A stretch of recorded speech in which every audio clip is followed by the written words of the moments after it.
ಸಚಿವ ಸಂಪುಟ ವಿಸ್ತರಣೆ ಕ್ಲೈಮ್ಯಾಕ್ಸ್ ಹಂತಕ್ಕೆ ತಲುಪಿರತಕ್ಕಂಥದ್ದು. ದೆಹಲಿಗೆ ತಲುಪಿದ್ದಾರೆ ಮುಖ್ಯಮಂತ್ರಿ ಡಿ ಕೆ ಶಿವಕುಮಾರ್ ಅವರು. ಸಂಜೆ ಹೈಕಮಾಂಡ್ ಜೊತೆ ರಾಜ್ಯ ನಾಯಕರ ಮಾತುಕತೆ ಆಗುತ್ತೆ. ರಾಹುಲ್ ಗಾಂಧಿ, ಮಲ್ಲಿಕಾರ್ಜುನ ಖರ್ಗೆ, ವೇಣುಗೋಪಾಲ್, ರಣದೀಪ್ ಸಿಂಗ್ ಸುರ್ಜೇವಾಲಾ ಜೊತೆ ರಾಜ್ಯ ನಾಯಕರು ಚರ್ಚೆಯನ್ನ ಮಾಡ್ತಾರೆ. ಎರಡು ಪಟ್ಟಿಯಲ್ಲಿ 20 ಶಾಸಕರಿಗೆ ಸಚಿವ ಸ್ಥಾನ ಸಾಧ್ಯತೆ ಇದೆ. ಎರಡನೇ ಪಟ್ಟಿಯಲ್ಲಿ 20 ಸಚಿವ ಸ್ಥಾನಗಳ ಪೈಕಿ 12ರಿಂದ 15 ಮಂದಿ ಹೊಸಬರಿಗೆ ಮಣಿ ಹಾಕ್ತಾ ಇದೆ ಹೈಕಮಾಂಡ್. 2 ಪ್ರಮುಖ ಸಚಿವರಿಗೆ ಡಿಸಿಎಂ ಸ್ಥಾನ ನೀಡುವ ಸಾಧ್ಯತೆ ಇದೆ.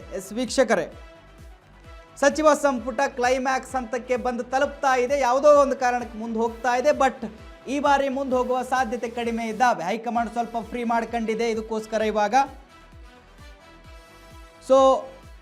ಡಿ ಕೆ ಶಿವಕುಮಾರ್ ಅವರು ಕೂಡ ದೆಹಲಿಗೆ ತಲುಪಿದ್ದಾರೆ. ಸಂಜೆ ಹೈಕಮಾಂಡ್ ಜೊತೆ ಮಾತುಕತೆ ಆಡ್ತಾರೆ. ಯಾರನ್ನ ಸಚಿವ ಸ್ಥಾನಕ್ಕೆ ತಗೊಳ್ಬೇಕು, ಯಾರನ್ನ ಬಿಡಬೇಕು, ಯಾರು ಅರ್ಹರಿದ್ದಾರೆ, ಯಾರು ಅನರ್ಹರಿದ್ದಾರೆ, ಯಾರಿಗೆ ಯೋಗ್ಯತೆ ಇದೆ ಸಚಿವ ಸ್ಥಾನವನ್ನು ನಿಭಾಯಿಸೋದಕ್ಕೆ, ಇವೆಲ್ಲವೂ ಕೂಡ ಚರ್ಚೆ ಆಗುತ್ತೆ. ಎಷ್ಟು ಜನ ಹೊಸಬರಿಗೆ ತೆಗೆದುಕೊಳ್ಬೇಕು, ಎಷ್ಟು ಜನ ಹಳಬರಿಗೆ ತೆಗೆದುಕೊಳ್ಬೇಕು, ಯಾರನ್ನ ಕೈ ಬಿಟ್ಟರೆ ಪಕ್ಷಕ್ಕೆ ಎಫೆಕ್ಟ್ ಆಗುತ್ತೆ, ಯಾರನ್ನ ತೆಗೆದುಕೊಂಡ್ರೆ ಪಕ್ಷಕ್ಕೆ ಲಾಭ ಆಗುತ್ತೆ, ಇವೆಲ್ಲವೂ ಕೂಡ ಚರ್ಚೆ ಆಗುತ್ತೆ. ಎರಡನೇ ಪಟ್ಟಿಯಲ್ಲಿ 20 ಶಾಸಕರಿಗೆ ಸಚಿವ ಸ್ಥಾನ ಸಾಧ್ಯತೆ ಇದೆ. 20 ಸಚಿವ ಸ್ಥಾನಗಳ ಪೈಕಿ 12ರಿಂದ 15 ಮಂದಿ ಬಹುತೇಕ ಹೊಸಬರೇ ಇರ್ತಾರೆ ಅನ್ನುವಂತಹ ಮಾಹಿತಿಗಳಿದ್ದಾವೆ. ನೋಡಿ, 2 ಪ್ರಮುಖ ಸಚಿವರಿಗೆ ಡಿಸಿಎಂ ಸ್ಥಾನವನ್ನು ನೀಡುವ ಸಾಧ್ಯತೆ ಇದೆ. ಅದು ಮತ್ತು ಜಾತಿ ಸಮುದಾಯ ಆಧಾರದ ಮೇಲೆ ನೀಡಲಾಗುತ್ತೆ ಅಂತ ಹೇಳಿ ಮಾಹಿತಿಗಳಿದ್ದಾವೆ. ನೋಡಬೇಕು ಯಾರ್ಯಾರಿಗೆ ಸಚಿವ ಸ್ಥಾನ ಸಿಗುತ್ತೆ, ಯಾರಿಗೆ ಲಕ್ ಒಲಿಯುತ್ತೆ, ಯಾರು ಸಚಿವ ಸ್ಥಾನದಿಂದ ಅಥವಾ ಸಚಿವ ಸ್ಥಾನ ಅವರ ಕೈ ಬಿಟ್ಟು ಹೋಗುತ್ತೆ, ಎಷ್ಟು ಜನ ಹೊಸಬರಿಗೆ ಸಿಗುತ್ತೆ ಅನ್ನೋದು ಕೂಡ ಬಹಳ ಪ್ರಮುಖ ಆಗಿದೆ. ಕಾದು ನೋಡಬೇಕು ಏನಾಗುತ್ತೆ ಅಂತ ಹೇಳಿ.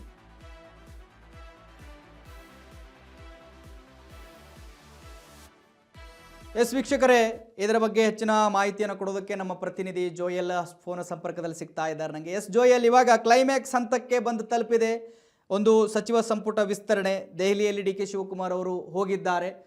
ಅಲ್ಲಿ ಸಂಜೆ ಚರ್ಚೆ ಆಗುತ್ತೆ. ಹೆಚ್ಚಿನ ಮಾಹಿತಿ ಕೊಡೋದಾದ್ರೆ ಏನಿದೆ ಜೋಯಲ್? ಮಹಾದೇವ್, ಇವತ್ತು ರಾಜ್ಯ ಸಚಿವ ಸಂಪುಟ ವಿಸ್ತರಣೆಯ ಕ್ಲೈಮ್ಯಾಕ್ಸ್ ಹಂತಕ್ಕೆ ಬಂದಿದೆ ಅಂತಾನೆ ಹೇಳ್ಬೋದು. ಈಗಾಗಲೇ ಬೆಳಿಗ್ಗೆ 9:30ಕ್ಕೆ ಸರಿಸುಮಾರಾಗಿ ಸಿಎಂ ಡಿ ಕೆ ಶಿವಕುಮಾರ್ ಅವರು ದೆಹಲಿಗೆ ತೆರಳಿದ್ದಾರೆ. ಅದರ ಬೆನ್ನಲ್ಲೇನೆ ಸಾಕಷ್ಟು ಸಚಿವಾಕಾಂಕ್ಷಿಗಳು, ಶಾಸಕರು ಇರ್ಬೋದು, ಅದು MLC ಗಳು ಇರ್ಬೋದು, ಎಲ್ಲರೂ ಕೂಡ ನಿನ್ನೆಯಿಂದಲೂ ಕೂಡ ದೆಹಲಿಗೆ ಯಾತ್ರೆಯನ್ನ ಬೆಳೆಸಿದ್ದಾರೆ. ಈ ನಿಟ್ಟಿನಲ್ಲಿ ನೋಡೋದಾದ್ರೆ ಈಗಾಗಲೇ ಡಿ ಕೆ ಶಿವಕುಮಾರ್ ಅವರು ಏನ್ ದೆಹಲಿಗೆ ತೆರಳಿದಾರಲ್ಲ, ಅವರು ಇವತ್ತು ಹೈಕಮಾಂಡ್ ವರಿಷ್ಠರ ಜೊತೆಯಲ್ಲಿ ಚರ್ಚೆಯನ್ನ ನಡೆಸ್ತಾರೆ. ಇವತ್ತು ಅವರಿಗೆ ಕರ್ನಾಟಕದ ಸಂಸದರ ಜೊತೆಯಲ್ಲಿ ಒಂದಷ್ಟು ಅವ್ರ ಜೊತೆ ಸಭೆ ಕೂಡ ಇರುವಂತದ್ದು. ಆದ್ರೆ ಪ್ರಮುಖವಾಗಿ ಇಲ್ಲಿ ಸಂಜೆ ಹೈಕಮಾಂಡ್ ನಾಯಕರುಗಳು ಭೇಟಿ ಆಗುವಂತ ಸಾಧ್ಯತೆ ಇದೆ. ಅಲ್ಲಿ ಒಂದು ನಡೆಯುತ್ತೆ. ಅದು ಇಂದು ಅವರ ಭೇಟಿಗೆ ಸಿಗುವಂತದ್ದು ಬಹುತೇಕ ಅನುಮಾನ. ಮಂಗಳವಾರ ದಿನ ರಾಹುಲ್ ಗಾಂಧಿ ಅವರು ಅಥವಾ ನಮ್ಮ ಮಾಜಿ ಸಿಎಂ ಸಿದ್ದರಾಮಯ್ಯನವರು ಇರ್ಬೋದು, ಹಾಗೇನೆ ಕೆಪಿಸಿಸಿ ಅಧ್ಯಕ್ಷರಾಗಿರುವಂತಹ ಹರಿಪ್ರಸಾದ್ ಅವರು ಇರ್ಬೋದು, ಅವರನ್ನ ಭೇಟಿ ಮಾಡಿ ಮಾತುಕತೆ, ಅಂದ್ರೆ ಅವರು ಭೇಟಿಯಾಗಿ ಮಾತುಕತೆ ಆಗುವಂತ ಸಾಧ್ಯತೆ ಇದೆ. ಈ ಎಲ್ಲಾ ವಿಚಾರಗಳನ್ನು ಪರಿಗಣನೆಗೆ ತೆಗೆದುಕೊಂಡ್ರೆ ಇವತ್ತು ಬಹುತೇಕ ಒಂದಷ್ಟು ಮಾತುಕತೆಗಳು ಏನ್ ನಡೀತದಲ್ಲ, ರಾಹುಲ್ ಗಾಂಧಿ ಅವರು ನಾಳೆ ಒಂದು ಒಪ್ಪಿಗೆ ಸೂಚಿಸ್ತಾರೆ, ಸಮ್ಮತಿ ಸೂಚಿಸ್ತಾರೆ.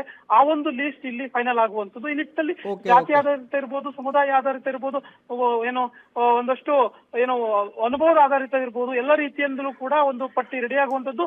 ಅಂತಿಮವಾಗಿ ಒಂದು ವಿಶೇಷವಾದಂತಹ ಅಂಶ ಅಂತಂದ್ರೆ ಇಲ್ಲಿ ಹೊಸ ಮುಖಗಳಿಗೆ ಹೆಚ್ಚಿನ ಅವಕಾಶವನ್ನ ನೀಡುವಂತ ಸಾಧ್ಯತೆ ಇದೆ. ಹೀಗಾಗಿ ಹಳೆಬರಿಗೆ ಒಂದಷ್ಟು ಜನರಿಗೆ ಕೋಕ್ ಸಿಗುವಂತ ಸಾಧ್ಯತೆ ಇದೆ. ಹೀಗಾಗಿ ಹೊಸ ಮುಖಗಳನ್ನ ಹೆಚ್ಚಾಗಿ ಎರಡನೇ ಬಾರಿಯ ಸಚಿವ ಸಂಪುಟ ಪಟ್ಟಿಯಲ್ಲಿ ನೋಡಬಹುದಾದಂತಹ ಸಾಧ್ಯತೆಗಳಿದೆ.